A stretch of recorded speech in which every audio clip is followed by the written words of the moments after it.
దేశవ్యాప్తంగా ఉత్కంఠ రేపుతున్న పశ్చిమ బెంగాల్ పోలింగ్ మరి కాసేపట్లో ముగియనుంది. సాయంత్రం 6 గంటల వరకు క్యూ లైన్లో ఉన్న వారికి ఓటు వేసే అవకాశం ఉంటుంది. రికార్డు స్థాయిలో పోలింగ్ నమోదయ్యే అవకాశం కనిపిస్తోంది. మధ్యాహ్నం 3 గంటల వరకు చూస్తే 78.63% పోలింగ్ నమోదైంది. తొలి విడత పోలింగ్ 91% నమోదైతే రెండో విడత కూడా 90% దాటే అవకాశం కనిపిస్తోంది. 2021లో బెంగాల్లో నమోదైన పోలింగ్ శాతం 82.13%. ఈసారి గత ఎన్నికల పోలింగ్ శాతం రికార్డు బద్దలయ్యే అవకాశం కనిపిస్తోంది. భారీ ఎత్తున జనం పోలింగ్ బూత్లకు తరలివస్తున్నారు. ఎండా వాన లెక్క చేయకుండా ఓటర్లు పోలింగ్ కేంద్రాలకు వస్తున్నారు. ఓటింగ్ ఈ స్థాయిలో పెరగడానికి అనేక కారణాలు కనిపిస్తున్నాయి. ఈసారి ఓటు వెయ్యకుంటే ఓటర్ల జాబితా నుంచి పేరు తొలగిస్తారన్న ప్రచారం కూడా జనాలను పోలింగ్ బూత్లకు తరలించేలాగా చేస్తోంది. అలాగే పెరిగిన ఓటింగ్ అధికార విపక్షాల్లో ఎవరికి లాభం ఎవరికి నష్టమనే అంచనాలపై చర్చ జరుగుతోంది. పెరిగిన ఓటింగ్ తమకు అనుకూలమంటూ అటు టీఎంసీ కూటమి ఇటు ఎన్డీఏ కూటమి ధీమా వ్యక్తం చేస్తున్నాయి.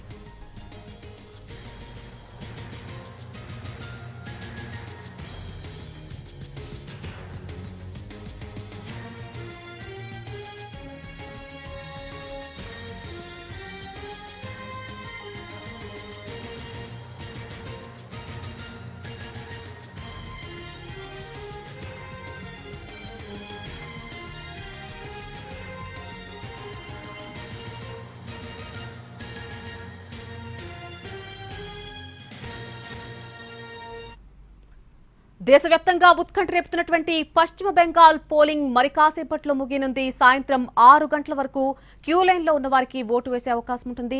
రికార్డు స్థాయిలో పోలింగ్ నమోదయ్యే అవకాశం కనిపిస్తోంది. ఈ అంశానికి సంబంధించి పూర్తి అప్డేట్ ఢిల్లీ నుంచి మా ప్రతినిధి రాజు అందిస్తారు. రాజు, మొదటి విడతలో మనం చూసాం 90% పైగా ఓటింగ్ నమోదైంది. ఇక రెండో విడతలో కూడా 90% దాటే అవకాశమే కనిపిస్తుందని చెప్తున్నారు. ఇప్పటి వరకు నమోదైన ఓటింగ్ శాతం ఎంత? సాయంత్రం 6 గంటల వరకు చూస్తే ఎంతవరకు నమోదయ్యే అవకాశం ఉంది రెండో విడతలో?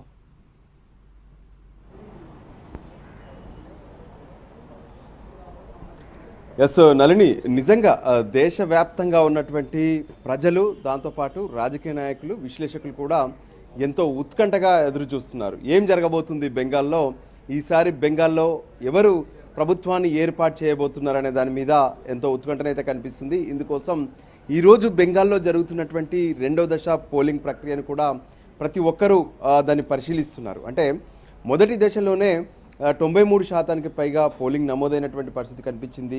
సో మొదటి దశలో 152 నియోజకవర్గాల్లో పోలింగ్ జరిగితే ఇప్పుడు 142 నియోజకవర్గాల్లో ఈరోజు పోలింగ్ జరుగుతుంది. అయితే ఈరోజు పోలింగ్ జరుగుతున్నటువంటి నియోజకవర్గాలు మొత్తం కూడా తృణమూల్ కాంగ్రెస్కు అడ్డగా ఉన్నటువంటి నియోజకవర్గాలని చెప్పుకోవచ్చు. ఎందుకంటే గత ఎన్నికల్లో దాదాపు 123 నియోజకవర్గాల్లో టీఎంసీ ఇక్కడ గెలిచింది. సో అటువంటి ప్రాంతంలో ఎలా ఉండబోతుందనేటువంటి ఒక ఉత్కంఠనైతే కొనసాగుతూనే ఉంది. దానికి అనుగుణంగానే మొదటి నుంచి కూడా చూసాం. అంటే మిగతా మొత్తం 5 రాష్ట్రాల ఎన్నికలు జరుగుతున్నప్పటికీ కూడా బెంగాల్ పైన కొంత బీజేపీ పెద్ద ఎత్తున ఫోకస్ పెట్టింది. అమిత్ షాన్ అయితే గత కొన్ని రోజులుగా బెంగాల్లోనే మకాం వేసి ప్రచారం చేయడమే కాకుండా అక్కడ ఉన్నటువంటి పరిస్థితులపైన ఎప్పటికప్పుడు ఆయన విశ్లేషణ కూడా చేసినటువంటి పరిస్థితి కనిపించింది.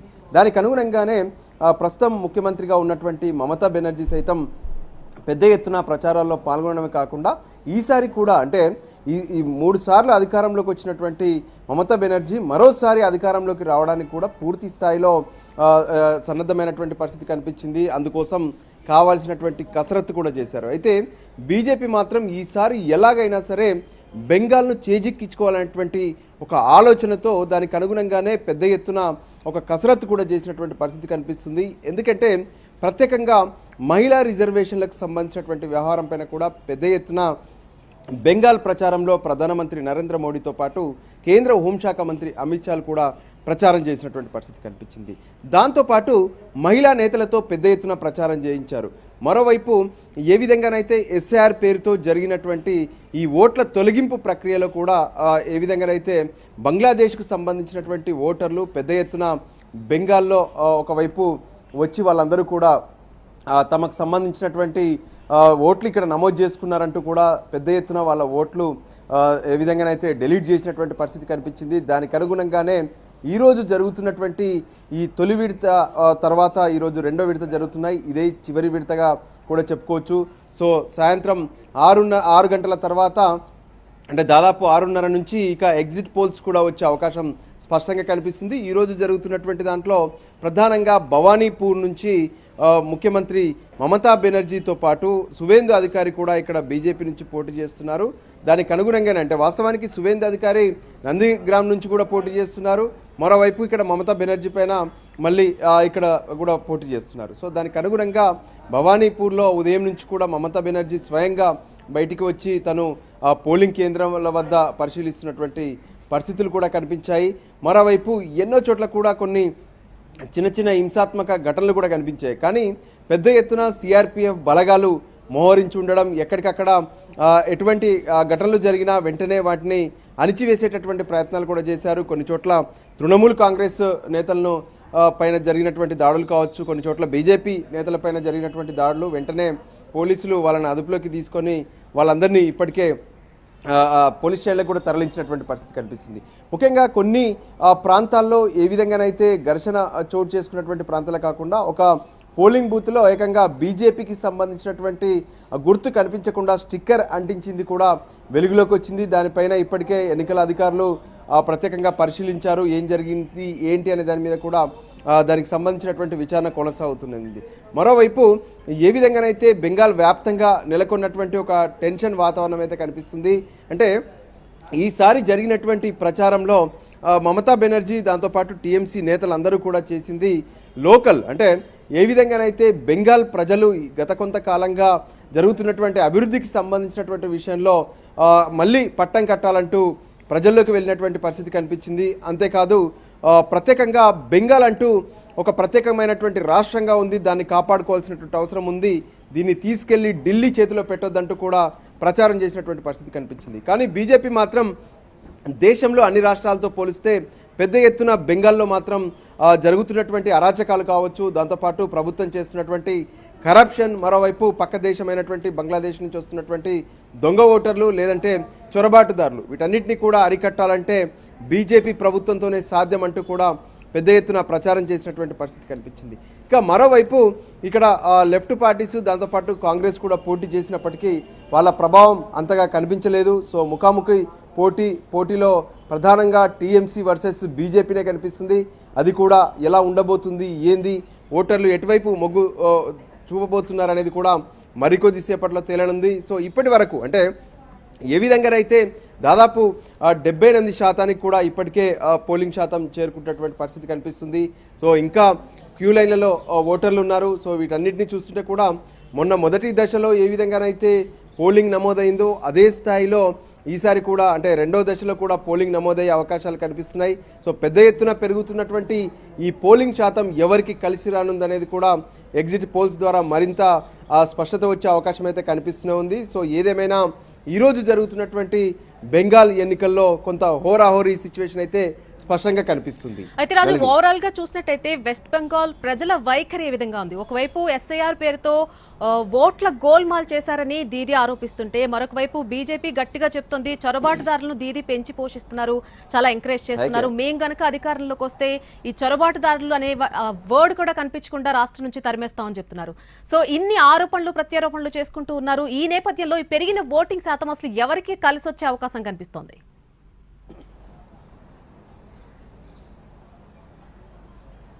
ఎస్, నిజంగా చెప్పాలంటే నళిని ఏ విధంగానైతే ఎస్ఆర్ పేరుతో తొలగించినటువంటి ఓట్ల సంఖ్యతో పోలిస్తే, అంటే ఎవరైతే గత కొంతకాలంగా తమ ఓట్లు నమోదు చేసుకున్న తర్వాత కొంతమంది చనిపోవడం కానీ లేదంటే ఆ తర్వాత రాష్ట్రం నుంచి మరో రాష్ట్రానికి ఏ విధంగానైతే బతుకుదెరువు కోసం కానీ లేదంటే వివిధ పనుల కోసం వెళ్ళినటువంటి వాళ్ళు ఉంటారు, వాళ్ళ ఓట్లు ఇంకా ఇక్కడ కొనసాగుతూనే ఉన్నాయి. మరోవైపు పక్క దేశమైనటువంటి బంగ్లాదేశ్ నుంచి వచ్చినటువంటి చొరబాటుదారులకు కూడా ఇక్కడ ఓట్లు ఉన్నాయనేది కేంద్రం ఆరోపించినటువంటి పరిస్థితి కనిపించింది. దానికి అనుగుణంగానే ఎస్ఆర్ పేరుతో జరిగినటువంటి ఈ ఓట్ల తొలగింపు, అంటే దాదాపు ఏ విధంగానైతే 90 లక్షల వరకు కూడా ఓట్లను నోట్ చేసినటువంటి పరిస్థితి కనిపించింది. ఆ తర్వాత సుప్రీంకోర్టు ఆదేశాలతో ఎవరైతే తమ ఓటు తొలగిస్తున్నారని చెప్పి మళ్ళీ అప్పీల్ చేసుకుంటారో వాళ్ళది విచారించి మళ్ళీ వాళ్ళ ఓట్లను కూడా చేర్చినటువంటి పరిస్థితి కనిపించింది. సో దానికి అనుగుణంగా ఈ ఓట్ల తొలగింపుకు సంబంధించినటువంటి అంశం మాత్రం బెంగాల్ వ్యాప్తంగా ఒక కీలకమైనటువంటి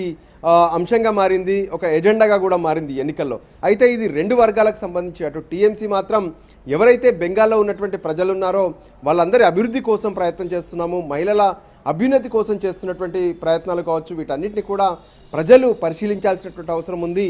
మళ్ళీ టీఎంసీకి పట్టం కట్టాలంటూ కూడా స్పష్టం చేసినటువంటి పరిస్థితి. అదేవిధంగా ప్రచారం కూడా చేశారు. అన్నీ తానై అటు మమతా బెనర్జీ దాంతోపాటు మిగతా నాయకులు కూడా స్థానికంగా పెద్ద ఎత్తున ప్రచారం చేశారు. కానీ ఇక బీజేపీ విషయానికి వస్తే పూర్తి స్థాయిలో జాతీయ నాయకులే రంగంలోకి దిగారని చెప్పుకోవచ్చు. సువేందు అధికారి రాష్ట్ర స్థాయిలో బలంగా ఉన్నప్పటికీ కూడా ఎవరైతే కేంద్ర హోంశాఖ మంత్రి అమిత్ షా, దాంతోపాటు ప్రధానమంత్రి నరేంద్ర మోడీ, స్మృతి ఇరానీ, మరికొంతమంది మహిళా నేతలు కూడా పెద్ద ఎత్తున బెంగాల్లో ప్రచారం చేశారు. మహిళా రిజర్వేషన్లను కాంగ్రెస్ పార్టీతో కలిసి టీఎంసీ అడ్డుకుందనే విషయాన్ని కూడా ప్రజల్లోకి తీసుకెళ్లేటటువంటి ప్రయత్నం చేశారు. మరోవైపు పక్క దేశం నుంచి వస్తున్నటువంటి ఎవరైతే బంగ్లాదేశీలు ఉన్నారో వాళ్లకు కావాలనే మమతా బెనర్జీ ప్రభుత్వం, అంటే స్థానికంగా ఉన్నటువంటి ప్రభుత్వం వాళ్లకు ఓటర్ ఐడి కార్డులు ఇవ్వడం కావచ్చు, ఆధార్ కార్డులు సృష్టించడం కావచ్చు, వీటన్నిటి వల్ల దేశానికే ప్రమాదంగా మారుతుంది. దేశం స్థిరంగా ఉండాలి, దేశం సంతోషంగా ఉండాలి, దేశంలో శాంతి నెలకొలాలంటే ఇతర దేశాల నుంచి వచ్చేటటువంటి చొరబాటుదారులు ఎవరైతే ఉన్నారో వాళ్ళను మాత్రం ఏరి పారేయాల్సినటువంటి అవసరం ఉంది. అది బీజేపీతోనే సాధ్యం అవుతుందంటూ పెద్ద ఎత్తున ప్రచారం చేసినటువంటి పరిస్థితి కూడా కనిపించింది. అంటే జాతీయవాదం ఒకవైపు, స్థానికవాదం ఒకవైపు అనే అంశాలు ఇక్కడ మనకు తెరపైన కనిపించాయి. బెంగాల్లో ఉన్నటువంటి వాళ్ళమంతా ఒకటి, బెంగాల్ వాదం కోసం కట్టుబడి ఉండాలంటూ అటు మమతా బెనర్జీ టీఎంసీ ప్రచారం చేస్తే, జాతీయ స్థాయిలో దేశమంతా ఒకటే, సో అందులో బెంగాల్ కూడా కీలకంగా ఉండాలంటే బెంగాల్లో బీజేపీ గెలవాలంటూ ప్రత్యేకంగా బీజేపీ ప్రచారం చేసినటువంటి పరిస్థితి కనిపించింది. అంతేకాదు బెంగాల్లో నెలకొన్నటువంటి, అంటే ఉద్యోగాలు ఇవ్వడంలో బెంగాల్ ప్రభుత్వం విఫలమైంది. అంతేకాదు నిరుద్యోగులు రోజు రోజుకు పెరిగిపోతున్నారు. మరోవైపు కరప్షన్ కూడా పెరిగిపోయింది. ఎన్నో స్కామ్స్ బెంగాల్లో ఉన్నాయి. జాతీయ స్థాయిలో ఉన్నటువంటి, అంటే కేంద్రం అమలు చేస్తున్నటువంటి పథకాలను బెంగాల్లో అమలు చేయట్లేదంటూ కూడా పెద్ద ఎత్తున ప్రచారం చేసినటువంటి పరిస్థితి కనిపించింది. దానికి అనుగుణంగానే అర్బన్లో ఉన్నటువంటి ఓటర్లు ఒక రకమైనటువంటి ఆలోచన, గ్రామీణ ప్రాంతాల్లో ఉన్నటువంటి ఓటర్లు ఒక రకమైనటువంటి ఆలోచన. సో వీటన్నిటికీ ఫైనల్గా ఈరోజు జరుగుతున్నటువంటి పోలింగ్, మొదటి దశ పోలింగ్లో కొంత బీజేపీ పూర్తి స్థాయిలో అనుకూలంగా ఉంటుందని భావించారు. ఆ తర్వాత ఇప్పుడు జరుగుతున్నటువంటి పోలింగ్లో సైతం ఏ విధంగానైతే హోరాహోరీ కనిపిస్తున్నా కూడా ఎవరికి ఏ విధంగా ఉండబోతుంది ఏంటి అనేది మాత్రం 6 గంటల తర్వాత తెలిసే అవకాశం ఉంది. ప్రజల్లో మాత్రం పెద్ద ఎత్తున ఏ విధంగానైతే పోలింగ్ బూత్లకు, పోలింగ్ స్టేషన్లకు తరలిస్తున్నటువంటి ఓటర్లను పరిశీలిస్తుంటే యువత, దాంతోపాటు మహిళలు మాత్రం పెద్ద ఎత్తున ఓటు వేసేందుకు వస్తున్నారు. సో దాని ప్రభావం మాత్రం ఖచ్చితంగా మే 4న వచ్చేటటువంటి ఫలితాల ద్వారానే తెలిసే అవకాశం కనిపిస్తుంది. అయినప్పటికీ కూడా ఎవరి అంచనాలు వాళ్ళకి కనిపిస్తున్నాయి. మమతా బెనర్జీ మాత్రం ఖచ్చితంగా తాను 4వసారి ముఖ్యమంత్రిగా ప్రమాణ స్వీకారం చేసే అవకాశాలు ఎక్కువగా ఉన్నాయంటూ మమతా బెనర్జీ చెప్పుకొస్తుంటే, అటు బీజేపీకి సంబంధించి ఈరోజు ఏ విధంగానైతే వారణాసి టూర్లో, అంటే ఉత్తరప్రదేశ్ టూర్లో ఉన్నటువంటి ప్రధానమంత్రి నరేంద్ర మోడీ సైతం స్పష్టంగా చెప్పారు, ల్యాండ్ స్లైడ్ విక్టరీ ఉండబోతుంది బెంగాల్లో అంటూ కూడా ఆయన స్పష్టం చేసినటువంటి పరిస్థితి ఉంది. దానికి అనుగుణంగానే బెంగాల్లో ఉన్నటువంటి ఓటర్లందరూ ఈసారి ఎవరికి పట్టం కట్టబోతున్నారనేది కూడా ఇక ఎగ్జిట్ పోల్స్ ద్వారా మరికొద్ది సేపట్లో తేలే అవకాశం కనిపిస్తుంది. 6 గంటల వరకు ఎవరైతే పోలింగ్ స్టేషన్లలో క్యూ లైన్లలో నిలబడతారో వాళ్ళందరినీ ఓటు వేసేందుకు అనుమతిస్తారు. 6 గంటల తర్వాత వచ్చేటటువంటి వాళ్ళని ఎవరిని కూడా అనుమతించేటటువంటి పరిస్థితి ఉండదు. ఆ తర్వాత ఇక ఎగ్జిట్ పోల్స్కు సంబంధించినటువంటి సర్వే సంస్థలు ఇప్పటికే పెద్ద ఎత్తున, అంటే ప్రస్తుతం 5 రాష్ట్రాల ఎన్నికల ప్రక్రియ కొనసాగుతున్నప్పటికీ కూడా ఇందులో వెస్ట్ బెంగాల్ మాత్రం ఒక కీలకమైనటువంటి రాష్ట్రంగా ఉంది. అందుకోసమే వెస్ట్ బెంగాల్లో ఏం జరగబోతుందనే దాని మీద పెద్ద ఎత్తున సర్వత్రా ఆసక్తి నెలకొంది. అయితే రాజు, మనం చూస్తున్నాం ఈసారి ఎలక్షన్స్ ని బీజేపీ ప్రత్యేకంగా వెస్ట్ బెంగాల్లో చాలా ప్రతిష్టాత్మకంగా తీసుకున్నట్టు కనిపిస్తోంది. స్వయంగా ప్రధానే ప్రకటించారు, 4వ తారీఖున స్వీట్లు పంచుకుందాం, జాల్మురి తిందాం అంటూ కూడా ఆయన స్వయంగా ప్రకటించినటువంటి తీరు కనిపిస్తోంది. చాలా కాన్ఫిడెంట్ గా ఒకవైపు ఎన్డీఏ నేతలంతా కూడా కనిపిస్తున్నారు. సో తృణమూల్ కాంగ్రెస్ నుంచి ఎటువంటి స్పందన వినిపిస్తోంది?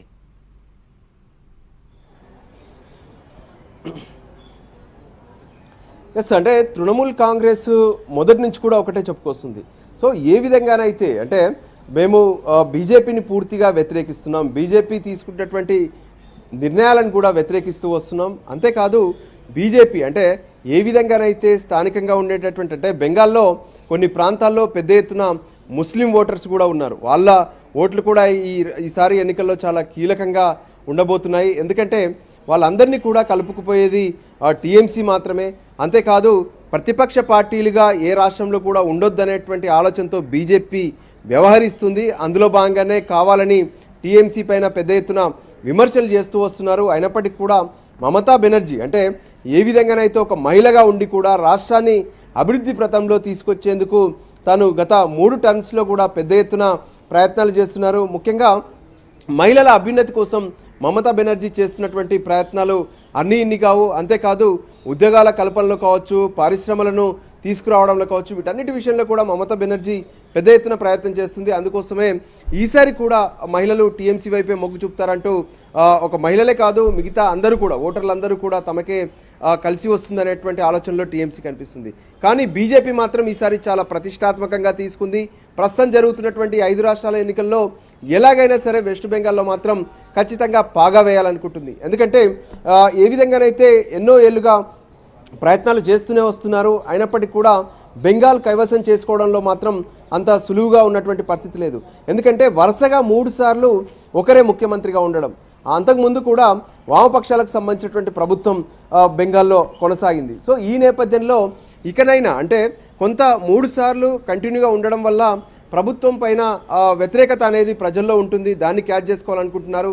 ఆర్జీ కార్కి సంబంధించినటువంటి ఇష్యూను కూడా ఈసారి ఎంతో సీరియస్గా ప్రజల్లోకి తీసుకెళ్లగలిగారు. ఏ విధంగానైతే ఆర్జీ కార్లో ఒక డాక్టర్ సంబంధించినటువంటి ఎపిసోడ్ దేశం మొత్తం కూడా డాక్టర్లందరూ ఆందోళన చేసినటువంటి పరిస్థితి కనిపించింది. సో డాక్టర్ పైన జరిగినటువంటి అత్యాచారం ఏదైతే ఉందో దాని విషయంలో పెద్ద ఎత్తున దేశవ్యాప్తంగా ఆందోళనలు జరిగాయి. సో అంశంలో ఈసారి ఎవరైతే అక్కడ చనిపోయినటువంటి డాక్టర్ ఉన్నారో ఆ డాక్టర్కి సంబంధించినటువంటి తల్లి ఎన్నికల్లో పోటీ చేస్తున్నారు బీజేపీ తరఫున.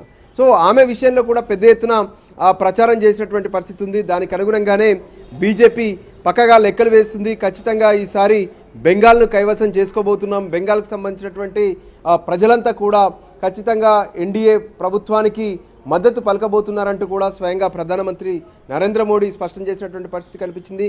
అంతేకాదు కేంద్ర హోంశాఖ మంత్రి అమిత్ షా అయితే బెంగాల్కి ఎక్కువ సమయం కేటాయించారని చెప్పుకోవచ్చు. సో అక్కడే ఉండి పెద్ద ఎత్తున ప్రచారాలు చేయడమే కాకుండా దీది మమతా బెనర్జీకి సైతం పెద్ద ఎత్తున సవాళ్లను విసిరారు. అంటే ఖచ్చితంగా ఈసారి బెంగాల్లో BJP అడుగుపెట్టబోతుంది.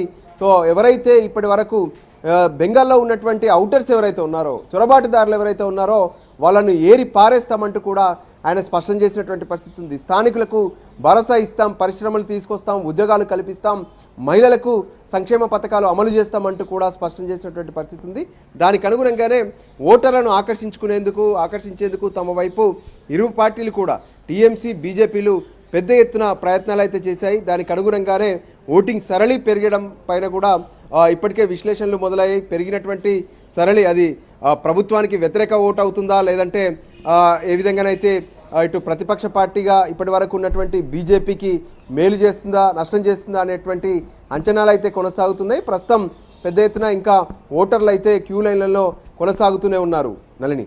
Right Raju, thank you for the live update. ఇంకా రికార్డు స్థాయిలో 2వ విడత ఎన్నికలో కూడా పోలింగ్ నమోదయ్యే అవకాశం కనిపిస్తోంది. మధ్యాహ్నం 3 గంటల వరకు మనం చూసినట్టయితే 78.63% పోలింగ్ నమోదైంది.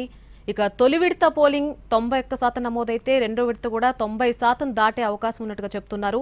2021లో బెంగాల్లో నమోదైనటువంటి పోలింగ్ శాతం చూస్తే 82.13%గా ఉంది. అయితే ఈసారి గత ఎన్నికల పోలింగ్ శాతం రికార్డు బద్దలయ్యే అవకాశం ఉందని గట్టిగా చెప్తున్నారు. భారీ ఎత్తున జనం పోలింగ్ బూత్లకు తరలి వస్తున్నారు. ఎండావాన లెక్క చేయకుండా ఓటర్లు పోలింగ్ కేంద్రాలకు వస్తున్నటువంటి పరిస్థితి కనిపిస్తోంది. ఓటింగ్ ఈ స్థాయిలో పెరగడానికి అనేక కారణాలు కనిపిస్తున్నాయి. ఈసారి ఓటు వెయ్యకుంటే ఓటర్ల జాబితా నుంచి పేరు తొలగిస్తారు అనేటువంటి ప్రచారం కూడా జనాలను పోలింగ్ బూత్లకు రప్పిస్తోంది. అలాగే పెరిగిన ఓటింగ్ అధికార విపక్షాల్లో ఎవరికి లాభం చేకూర్చబోతోంది, ఎవరికి నష్టం తీసుకొచ్చే అవకాశం కనిపిస్తోంది. ఇలాంటి అంచనాలపై కూడా తీవ్రమైనటువంటి చర్చ జరుగుతోంది. పెరిగిన ఓటింగ్ తమకు అనుకూలం అంటే తమకు అనుకూలం అంటూ అటు టీఎంసీ కూటమి కావచ్చు, ఇటు ఎన్డీఏ కూటమి కావచ్చు, రెండు సైడ్స్ నుంచి కూడా ధీమా వ్యక్తం చేస్తున్నటువంటి పరిస్థితి కనిపిస్తుంది. మరి కాసేపట్లోనే బెంగాల్ ఎన్నికలకు తెరపడబోతోంది. సాయంత్రం 6 గంటల వరకు క్యూ లైన్లో ఉన్న వారందరికీ కూడా ఓటు వేసే అవకాశం కల్పిస్తున్నారు.